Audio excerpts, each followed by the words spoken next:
সেদিনকে যখন বাবার বাড়ি গেছিলাম, হঠাৎই করে দুপুরবেলায় কালবৈশাখী ঝড়, তার সাথে মুষলধারে বৃষ্টি নেমে আসলো। পরিবেশটা এতটাই স্নিগ্ধ, এতটাই সুন্দর হয়ে উঠেছিল, মনটা পুরো জুড়িয়ে যাচ্ছিল।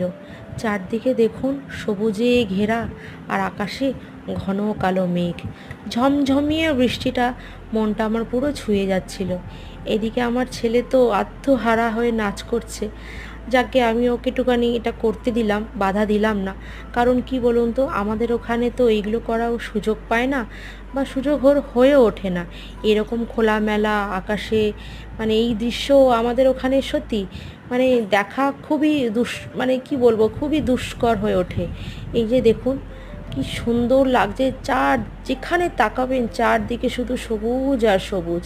আর আমাদের ওখানে এরকম দৃশ্য কোথাও পাবেন না। জানলা খুললে শুধু ইট বালি সিমেন্টের বড় বড় অট্টালিকা, বিল্ডিং আর বাড়িঘর, এছাড়া আর কিছুই দেখা যায় না।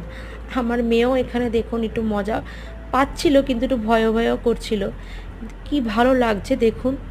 আমার তো মানে মনে হচ্ছিল এখানে ঘন্টার পর ঘন্টা বসেই থাকি আর এই দৃশ্য শুধু দেখেই যাই। চারদিকটা পরিষ্কার হয়ে গেছে, গাছে আবার আমও হয়েছে দেখুন। পাবেন এরকম দৃশ্য শহরে? আমার তো মনে হয় না কোথাও পাবেন।